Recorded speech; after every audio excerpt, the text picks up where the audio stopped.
este país. Bueno, será una novedad para quienes estamos de este lado de la frontera, aunque no será una novedad lo que está pasando en materia de salud para quienes viven en Guatemala. Lo sufren, lo padecen y de hecho reprueban, señor ministro, usted lo sabe, no le estoy revelando absolutamente ningún secreto, reprueban los servicios de salud los guatemaltecos. Es un asunto en el que hay muchos puntos todavía sin respuesta, puntos suspensivos, y le está dando razones como esta a los ciudadanos para expresar en las calles. Le hemos traído aquí a nuestra madre, ¿verdad? Pero por lo que se mira, ¿verdad? No hay una atención como deberamente, ¿verdad? Lo que hacen es que no dejan entrar y a veces la paciente quiere ir al baño y no puede hacerlo, ¿va? Porque no puede caminar, pero no dejan que uno esté ahí. Adentro está uno un gran tiempo, cuesta que lo atiendan. Pasa un médico, le pregunta qué tiene, pasa otro, le pregunta qué tiene, y cuando uno recibe a veces la atención, ya la situación de enfermedad es bastante más aguda. Solo son algunas opiniones, muy pocas opiniones, digamos, ante el universo que pueden existir respecto a los servicios de salud. Imaginamos que no todo está tan mal, pero también creemos que hay una situación grave, crítica en el sistema de salud. Quisiera preguntarle, señor ministro, ¿cómo evalúa usted la política de salud del actual gobierno guatemalteco? La política de salud del actual gobierno tiene un fundamento básico en la prevención.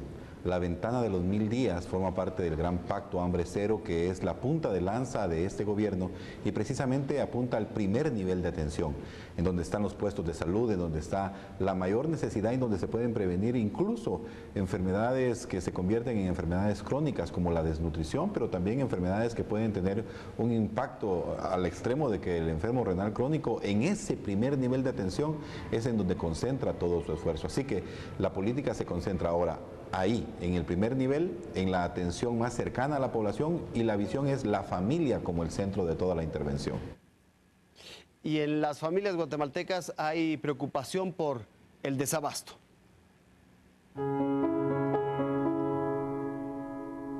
Esta joven madre contempla a su pequeña con frustración, ya que le ha costado conseguir una protección contra las enfermedades para Isabela, debido a la falta de vacunas. Las primeras se las logré poner en el IX después de un montón de trámites, viajando con ella en la camioneta, juntando para el taxi y todo, ¿verdad? Y cuando ya al fin se las pusieron, me dijeron que no tenían dos, que era la neumococo y la polio. Entonces, pues decidí buscar en lo nacional, ¿verdad? En los centros de salud. Pero el peregrinaje continuó, ya que asistió a varios centros de salud y hospitales, pero no obtuvo alivio y buscó en un centro privado. El lugar más barato me salían 3.800 todas las vacunas, ¿verdad? El paquete completo de vacunas. Sí. ¿Y el lugar más caro? Yo había escuchado entre 5.000, 6.000 quetzales. Y fue luego de semanas de espera que logró conseguir las vacunas en un centro de salud. Según autoridades del Instituto Guatemalteco de Seguridad Social, existen problemas con la vacuna DPT, pues el embarque de OPS fue reportado por haber violado la cadena de frío. Y la vacuna de la polio fue cambiada la presentación por OPS, lo que prolongó el proceso de compra. Por su parte, el ministro de Salud, Luis Enrique Monterroso, asegura que el tema de vacunas es un problema como tantos que se vienen acarreando desde hace meses en el área de salud, pero que ya se están solventando. Con la Organización Panamericana de la Salud se estableció que el plan de pagos que se tenía previsto el año anterior, que ascendía en la última fase para liberar abastecimiento de 39 millones de quetzales, se diera. Se concluyó ya el pago que se tenía pendiente con la OPS y en este momento ya tenemos insuficiencia en algunos tipos de vacunas que van a ser distribuidas. Según Monterroso, para este año se tendrá una nueva modalidad de trabajo para tener un mejor control de la aplicación y cobertura del plan de vacunación, por lo que hasta el momento se está haciendo una auditoría profunda. Manuel Valdizón es un empresario exitoso. Ha dedicado la mayor parte de su vida a formar y consolidar empresas que han generado miles de empleos. A los 19 años funda su primera empresa. A partir de eso incursiona en una gran variedad de empresas y negocios a lo interno y externo del país. Esta experiencia como empresario honesto y responsable lo convierten en el único candidato capaz de promover la inversión, estabilizar la economía y generar empleo para nuestra gente. Valdizón, presidente. Líder.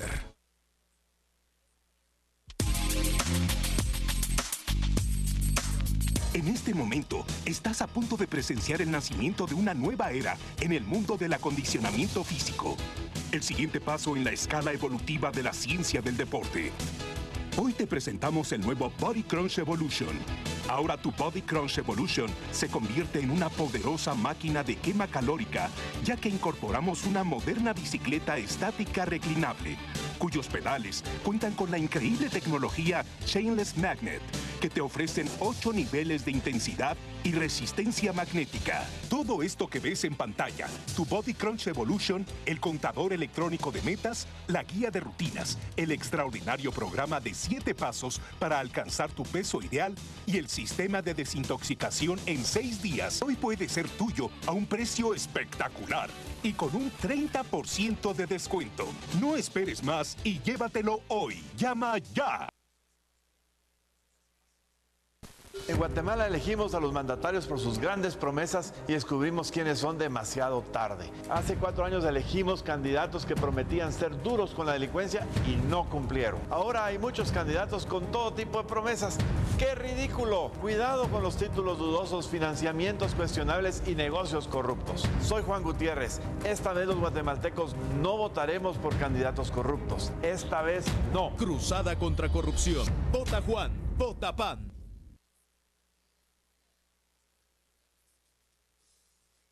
No se preocupen, papito. Vivo en la aldea Garay, la tierra donde nació el ingeniero Estrada. A él le gustaba mucho la agricultura, una buena persona, mi hijo. Sí, muy querido a la gente. Llegar a la presidencia de Guatemala, Guatemala cambiaría para ayudar en la ayuda al necesitado, sea quien sea. Solucionaría muchos problemas en Guatemala. Mario Estrada, presidente.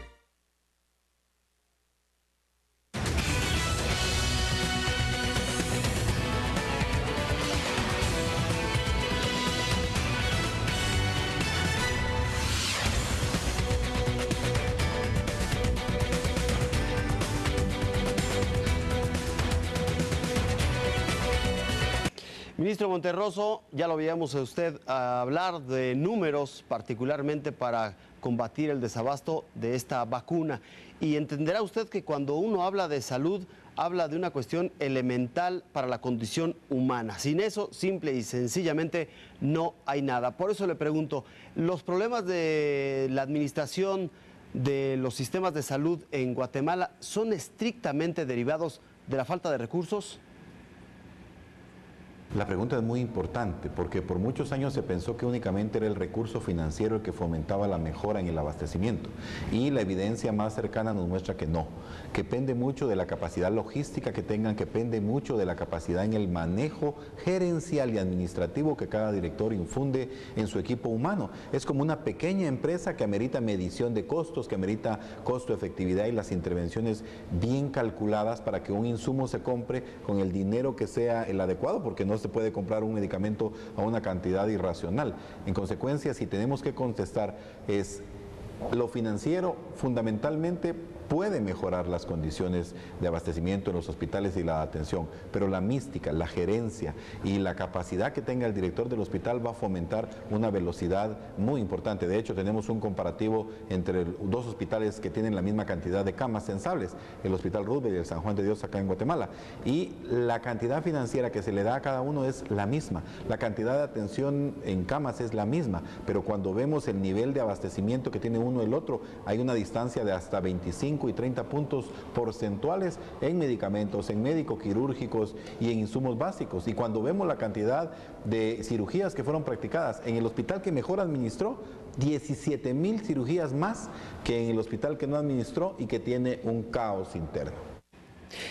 Ministro, a propósito de la administración, tengo una pregunta o un par de preguntas relacionadas con el sindicato que tiene que ver con la atención o que opera en los centros de salud, en los hospitales, pero dejamos pendiente ese punto. Antes, cuestionarle cuánto invierte Guatemala en su sistema de salud pública y cuánto debería invertir, porque pues todos tienen esos dos escenarios, todos nuestros países.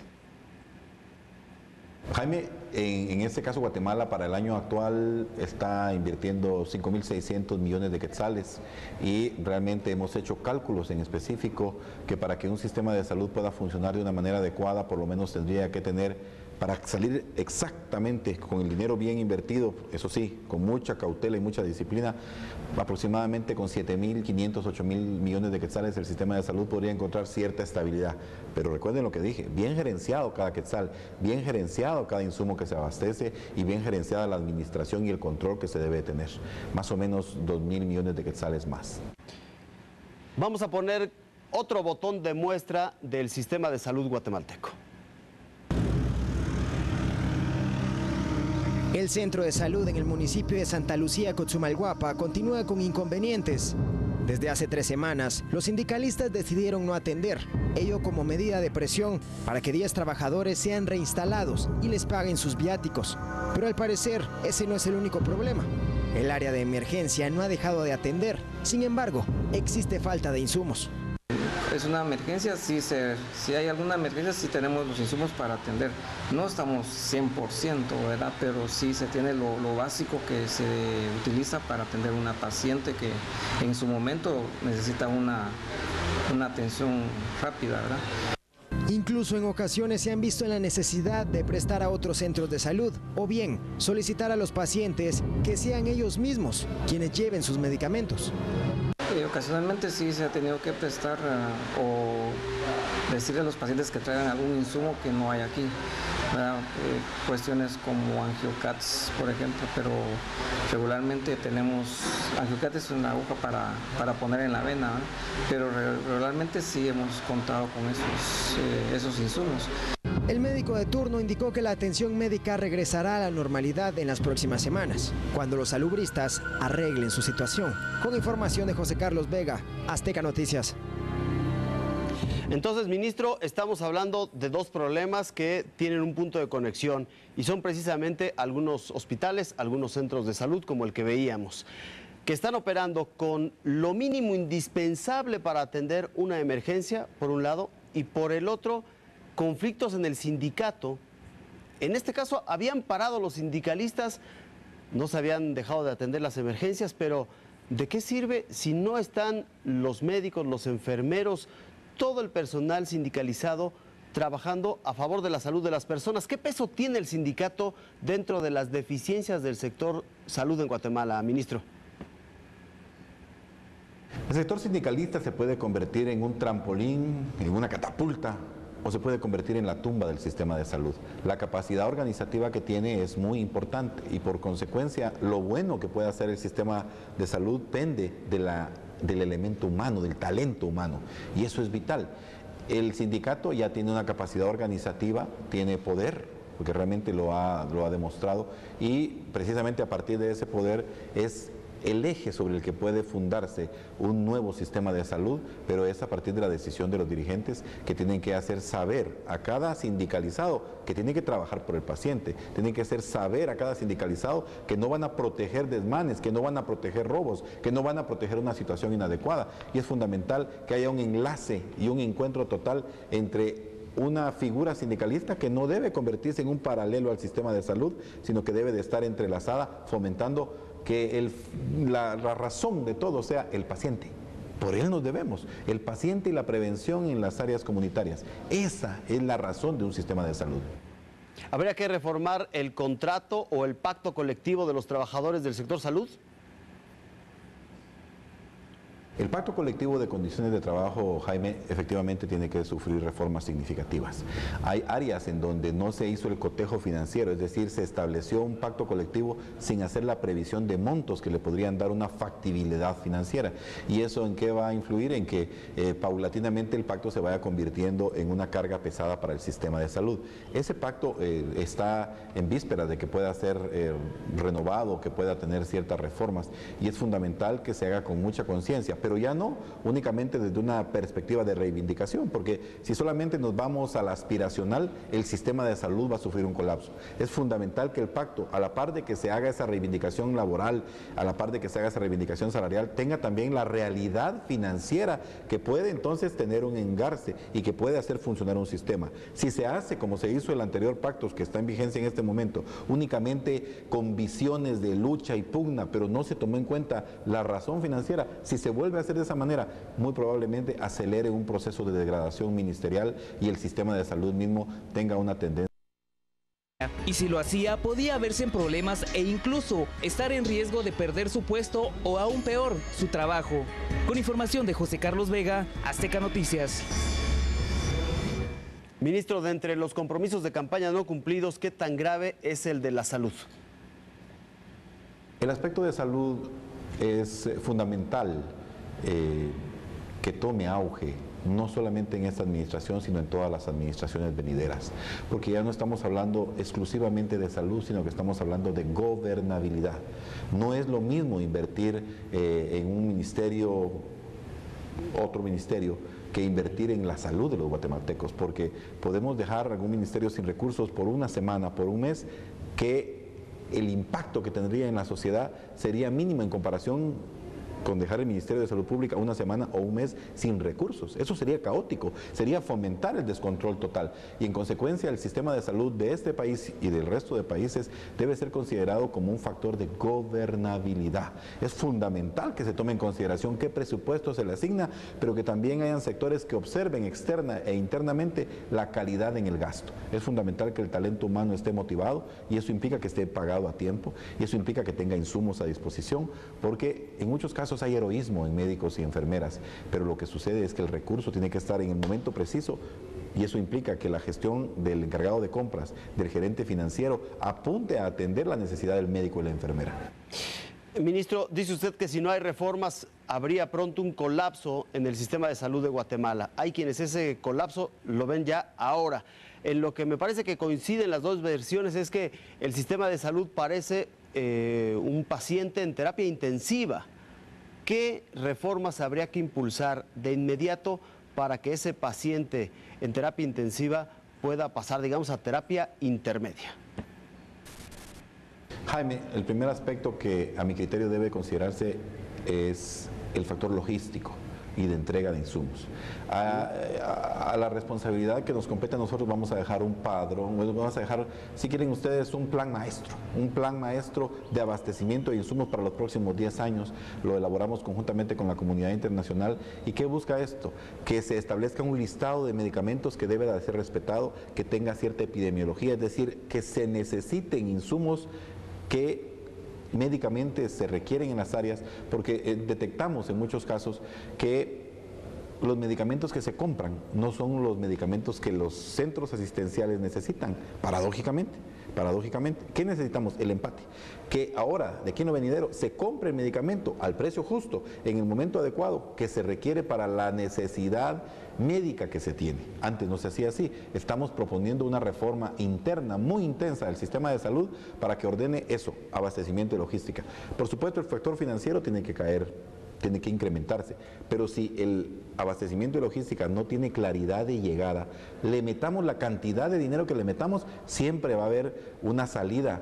De hecho, en acciones anómalas como las de robo hormiga que se dan en este país, o sea, subtracciones que se volvieron cultura y que degradan financieramente a los hospitales, a los centros de salud, y que por supuesto van a impedir que se tenga estabilidad si no se pone control. Entonces, un manejo claro de la logística, un manejo financiero con suficiencia, un manejo gerencial y una cultura institucional Y la cultura de un sistema de salud no puede ser una cultura de robo, tiene que ser una cultura que promueva acciones de apoyo, porque en cada jeringa, en cada vacuna que se sustraiga ilícitamente, es una vida la que se pone en riesgo. En consecuencia, Jaime, lo financiero es importante, pero lo gerencial, lo logístico y ante todo, que el talento humano de los sistemas de salud esté motivado es vital. Sin el talento humano dispuesto, no podemos hacer nada. Pero, ministro, hablando de lo financiero, ¿cuánto costaría el rescate del sector salud? Inicialmente tendríamos que equilibrar la necesidad que se tiene a partir del número de personas que están incorporadas al sistema, las que están de temporal y permanente, e inicialmente solo para estabilizarlo, yo calculo que podríamos estar arriba de los 7.500, 8.000 millones de quetzales el año próximo, es decir, por lo menos 1.000 millones de dólares que puedan empezar a funcionar solo para estabilizarlo. Pero por supuesto, eso es incremental, porque recuerden que la red hospitalaria, de hecho, los sistemas de electricidad de los 2 hospitales más grandes del país fueron establecidos en los años 70. No es de extrañarse que en algún momento en una quirófano falte la luz, la energía eléctrica en el momento preciso. En consecuencia, solo para estabilizarlo, para que funcione, más o menos 1.000 millones de dólares. Posteriormente ya se tienen que ir haciendo mejoras, se tienen que ir ubicando las áreas donde se da la atención, se tiene que fomentar mejor en el primer nivel, pero el costo de cada puesto de salud está rondando el 1.000.000 de quetzales y en este país se necesitan por lo menos 1.500, 2.000 puestos de salud más para que nos puedan dar una cobertura de atención adecuada. Es decir, la inversión debería ser seria, pero si un gobierno quiere fomentar estabilidad en su atención a la población y ejercer un derecho humano pleno a la salud, debe de invertir en este aspecto. Y si no hay inversión a los niveles que usted describe, ¿qué sucederá en el mediano plazo? Lamentablemente, Jaime, tengo que ser un poco duro en esta respuesta. Si el sistema de salud no toma una visión gerencial, si el elemento humano no toma una actitud diferente, si no se respira una cultura institucional distinta, el sistema de salud puede sufrir colapsos muy significativos en poco tiempo. De hecho, con el monto presupuestario que se le va asignando, si sigue a esta perspectiva, yo me atrevería a decir que se le está financiando 8 de cada 12 meses del año.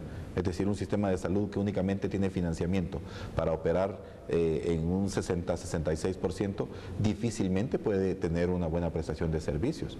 Y lo que estamos buscando es que la población ejerza su derecho pleno a la salud, derecho humano a la salud. Y eso es un factor ético que involucra también una decisión política en lo venidero. Se debe de incrementar el recurso, se debe de fomentar una gerencia más oportuna y se debe de hacer responsable a todo aquel que haga mal manejo de los recursos financieros y que se enriquezca a partir de que se malmaneje el dinero en el sistema de atención hospitalario y del sistema de salud completo. Ministro, si nos permite, vamos a hacer una pausa, pero regresamos. Estamos hablando del sistema de salud de Guatemala.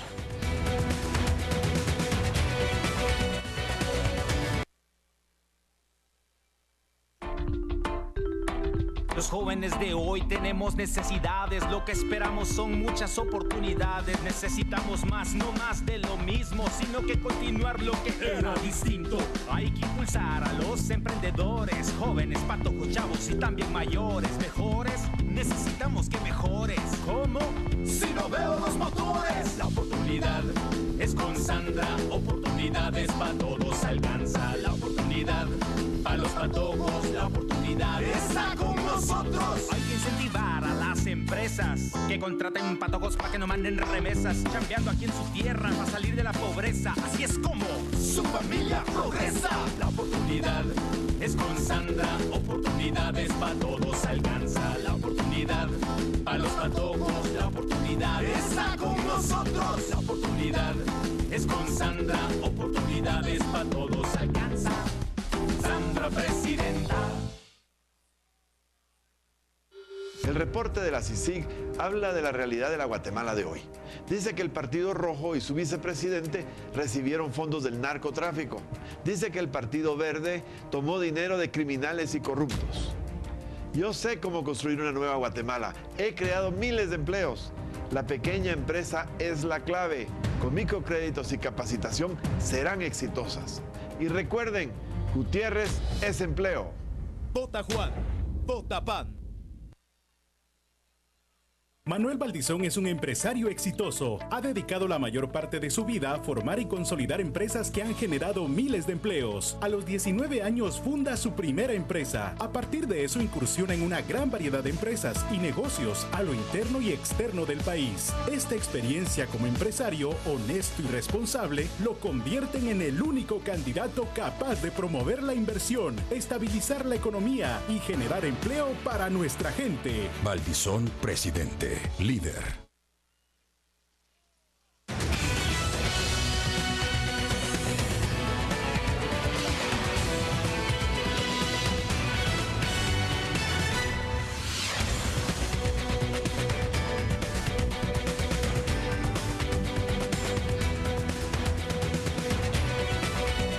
Gracias por continuar en Guatemala en la Mira. Estamos hablando de la crisis del sistema de salud que tiene al borde de la emergencia un amplio número de hospitales. Aquí uno de los tantos casos que se presentan todos los días. A principios del año 2015 se realizó una visita al Hospital Regional de Escuintla, el cual tenía aproximadamente 3 meses de no recibir insumos de los proveedores debido a una millonaria deuda acumulada. Nuevamente llegamos al hospital, esta vez para hablar con los pacientes y familiares de ellos, para que fueran ellos quienes nos dijeran si la situación ha mejorado o no. Y mencionaron, por ejemplo, que es necesario comprar los medicamentos fuera del nosocomio. Y a eso se le asume, digamos, de que los medicamentos uno los tiene que comprar por los costos, ¿no? A veces los médicos y los enfermeros debían de tomar un poquito en cuenta, digamos, que el paciente que se instala pues es un humano, pero, o sea, lo deberían de atender, digamos, mejor, ¿va? Usted se puede dar cuenta qué tristeza de este hospital, qué tristeza. No hay insumos que están cobrando, que todo lo están comprando los pacientes. Incluso algunos pacientes son atendidos y dados de alta, pero en ningún momento les informan qué es lo que padecen. No me dijeron que... Ahí no le dicen a uno. A don Gustavo le dieron de alta, recetándole únicamente pastillas para el dolor, las cuales no fueron proporcionadas por la farmacia del nosocomio. Ahorita me dio una gran calentura. ¿Y tiene para las pastillas? No, yo no. La voy a buscar en la casa. ¿Y aquí por qué no le darían las pastillas? Porque no tienen medicina. ¿No tienen medicina? Sí, no hay medicina. Con información de José Carlos Vega, Azteca Noticias. Ministro Monterroso, ministro del sector salud en Guatemala, hay un plazo fatal para recuperar pues, a los hospitales, a las clínicas, el servicio, todo este sistema de salud guatemalteco. En el sistema de salud todos los días se pueden salvar vidas. Cada hora pueden morir personas si no se les atiende. Cada momento está viviéndose un drama constante. En consecuencia, el plazo fatal para el sistema de salud, en principio, si no se hacen los cambios del pacto colectivo de condiciones de trabajo, si no se hacen los factores financieros en suficiencia, si no se evalúa la gestión logística, si no se le incorporan factores de gerencia de administración y no se cambia ese accionar institucional, ese ego institucional, si no se hace todo eso, yo no creería que en muchos años más este sistema de salud tuviera un colapso total. Dígame, ministro, ¿cuál sería la medida más urgente? La medida más urgente es tomar en serio que el sistema de salud para Guatemala representa gobernabilidad. Ya no es una situación únicamente competencia del ministerio, sino que es una situación que le compete a diversas fuerzas vivas y no solamente a los gobiernos de turno. Por supuesto, cualquiera va a decir, pero ¿yo qué tengo que ver? Pero desde el sector empresarial que abastece medicamentos, desde el sector empresarial que involucra ese esfuerzo, tiene que haber un equilibrio de todas las fuerzas sociales para que hagamos un cambio trascendental. Lo primero es ver a salud no solamente como un ministerio aislado que cumple una función, sino verlo como una precondición de gobernabilidad en un país que tiene tanta sensibilidad y tanta fragilidad en los equilibrios que debe de alcanzar. Y ahora que entrarán en marcha las campañas políticas, este año Guatemala elegirá un nuevo gobierno. Según su perspectiva, ¿qué responsabilidad deberían asumir los candidatos a la presidencia ante estos problemas en el sector salud? Estimado Jaime, es la primera vez que me hacen esa pregunta y yo creo que va a ser muy recurrente de aquí a lo venidero. Y la venía pensando desde hace tiempo y la respuesta es algo que surge del trabajo en el ministerio. Tenemos que tomar en consideración que 4 años tiene un mandato y 4 años tiene el recambio que se da. Pero si no entendemos que esto está entrelazado y hay una unidad entre lo que hace un año y otro, una administración y otra, no nos vamos a llegar a la conclusión de que ningún candidato puede atacar el sistema de salud, ningún candidato puede negar recursos al sistema de salud, porque lo que está haciendo es afectar su propia gestión futura. Y eso es importante. Cada director, cada ministro tiene una redundancia en el siguiente ministro y eso no lo queremos entender. Yo, cuando me vaya del ministerio, voy a tener una implicación en por lo menos año y medio del siguiente ministro, como lo tuvo en mi gestión el anterior ministro. Y eso sucede entre gobiernos. Si se deja bien estructurado el ministerio, tenemos que aspirar a que por lo menos no se vote el avance de gerenciar de mejor manera algo que desde hace mucho tiempo debió de haber roto el tabú. No tiene que dirigir un sistema de salud obligatoriamente un médico. Lo puede dirigir un administrador de empresas, lo puede dirigir un gerente, lo puede dirigir un ingeniero, lo puede dirigir aquel hombre, aquella mujer que tenga la capacidad de ordenar estructuras y de no solamente administrar recursos financieros, sino recurso humano, y el recurso humano es lo más importante. En consecuencia, a los partidos políticos, por favor no ataquen el sistema de salud, por favor no degraden financieramente lo que se está haciendo, ni siquiera hablen mal de los pasos que se están dando hoy, porque todo lo que digan es como que su propio, voy a hacer un símil, como que estuvieran destruyendo el carro que después van a tener que manejar y en el que van a tener que conducirse. No lo ataquen, todo lo contrario, hay que protegerlo y hay que buscar la forma de entrelazar esa aspiración que ustedes tienen de llegar a ser presidente, vicepresidente, ministro, esa aspiración que tienen, en este momento se empieza a alimentar y su fracaso, su éxito, ahora, a meses antes de que tomen el poder, lo están ya construyendo, Jaime. Luis Enrique Monterroso, ministro de Salud, gracias por platicar por estos minutos para Guatemala en la Mira. Siempre a la orden y para nosotros es un honor estar en este espacio tan importante de difusión. Al contrario, muchísimas gracias a usted y a usted también que nos ha acompañado a lo largo de estos minutos para un programa más de Guatemala en la Mira. Nuestra cuenta de Twitter, @guatenlamira, para que usted nos diga todo lo que nos tiene que decir. Nos reencontramos la próxima semana. Soy Jaime Guerrero y les saludo desde México.